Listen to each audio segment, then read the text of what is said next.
খোৱাং সমষ্টি অৰ্থাৎ খোৱাং সমজিলাৰ অন্তৰ্গত 17খন গাঁও পঞ্চায়ত লগতে 4টা জিলা পৰিষদ ইতিমধ্যে কাউন্টিং আৰম্ভ হৈছে। জিলা পৰিষদ আৰু আঞ্চলিক পঞ্চায়তৰ ৰিজাল্ট ওলোৱা নাই যদিও ইতিমধ্যে ৱাৰ্ডসমূহৰ ৰিজাল্ট ওলাবলৈ আৰম্ভ কৰিছে। আৰু প্ৰাথমিক যি আমি ৰিজাল্ট ফলাফল পাই আছো, এই ফলাফল অনুসৰি আমাৰ ভাৰতীয় জনতা পাৰ্টিৰ যিসকল কৰ্মীয়ে এবাৰ ৱাৰ্ড সদস্য হিচাপে খেলিছিলে, তেওঁলোকে ইতিমধ্যে সৰহখিনিয়ে জয়লাভ হ'বলৈ সক্ষম হৈছে। যদিওবা তেওঁলোকে নিৰ্দলীয় চিনতে খেলিছিলে, কিন্তু তেখেতলোক অৰিজিনেলি বিজেপি কাৰ্যকৰ্তাই হয়, গতিকে তেখেতলোকে জয়লাভ কৰিছে। আৰু যি দুই এটাত হাৰিছে তাৰো কাৰণ আকৌ আমাৰ দলৰ ভিতৰতে, একেটা দলৰ কৰ্মীৰ ভিতৰতে 2-3জনে যেতিয়া খেলি দিছে, আমাৰ মাজৰ ভোটবিলাক ফাটি গৈ পেলাই কোনোবা বিৰোধী দলৰ মানুহ এজন ক'ৰবাত হয়তো জিকি যাবও পাৰে বা তেনেকুৱা হৈছে দুই এটা, কিন্তু সৰহখিনিতে যে আমাৰ দলৰ কৰ্মীসকলে জয়যুক্ত হ'ব এইটো নিশ্চিত। আৰু মই 100% বিশ্বাস যে 11খন পঞ্চায়তৰ 11জন কাউন্সিলাৰ বিজেপি দলৰ পৰা জিকিব, মানে অৰ্থাৎ মিত্ৰজোঁটৰ পৰা জিকিব।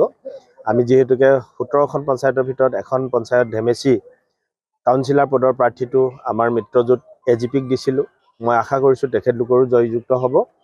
আৰু জিলা পৰিষদ 3টাৰ ভিতৰত এটাটো ইতিমধ্যে আমি বিনা প্ৰতিদ্বন্দ্বিতাৰে জয়যুক্ত হৈছোৱেই। গতিকে আৰু যি 3টা আছে, সেই 3টাৰ ভিতৰতো 2টা আমি বিজেপিয়ে খেলিছোঁ, 2টাতে আমি জয়যুক্ত হ'ম। এটা আমাৰ মিত্ৰ দলৰ প্ৰাৰ্থীক দিছোঁ, সেইটোকো আমি জয়যুক্ত কৰাবৰ কাৰণে অহোপুৰুষাৰ্থ কৰিছিলোঁ আৰু সেইটোতো আমি জয়যুক্ত হ'ম। গতিকে অভাৰঅল আমাৰ ৰিজাল্ট খুব আমি বাঞ্ছিত ধৰণৰ ফলাফল পাবৰ কাৰণে সক্ষম হ'ম।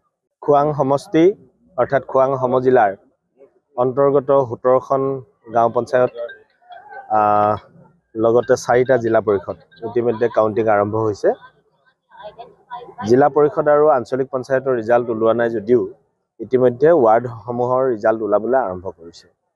আৰু প্ৰাথমিক যি আমি ৰিজাল্ট ফলাফল পাই আছো, এই ফলাফল অনুসৰি আমাৰ ভাৰতীয় জনতা পাৰ্টিৰ যিসকল কৰ্মীয়ে এবাৰ ৱাৰ্ড সদস্য হিচাপে খেলিছিলে, তেওঁলোকে ইতিমধ্যে সৰহখিনিয়ে জয়লাভ হ'বলৈ সক্ষম হৈছে। যদিওবা তেওঁলোকে নিৰ্দলীয় চিনতে খেলিছিলে, কিন্তু তেখেতলোক অৰিজিনেলি বিজেপি কাৰ্যকৰ্তাই হয়, গতিকে তেখেতলোকে জয়লাভ কৰিছে। আৰু যি দুই এটাত হাৰিছে তাৰো কাৰণ আকৌ আমাৰ দলৰ ভিতৰতে, একেটা দলৰ কৰ্মীৰ ভিতৰতে 2-3জনে যেতিয়া খেলি দিছে, আমাৰ মাজৰ ভোটবিলাক ফাটি গৈ পেলাই কোনোবা বিৰোধী দলৰ মানুহ এজন ক'ৰবাত হয়তো জিকি যাবও পাৰে বা তেনেকুৱা হৈছে দুই এটা, কিন্তু সৰহখিনিতে যে আমাৰ দলৰ কৰ্মীসকলে জয়যুক্ত হ'ব এইটো নিশ্চিত।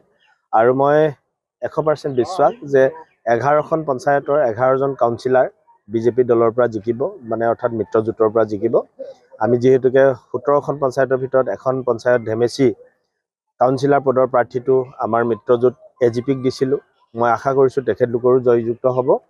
আৰু জিলা পৰিষদ 3টাৰ ভিতৰত এটাটো ইতিমধ্যে আমি বিনা প্ৰতিদ্বন্দ্বিতাৰে জয়যুক্ত হৈছোৱেই। গতিকে আৰু যি 3টা আছে, সেই 3টাৰ ভিতৰতো 2টা আমি বিজেপিয়ে খেলিছোঁ, 2টাতে আমি জয়যুক্ত হ'ম।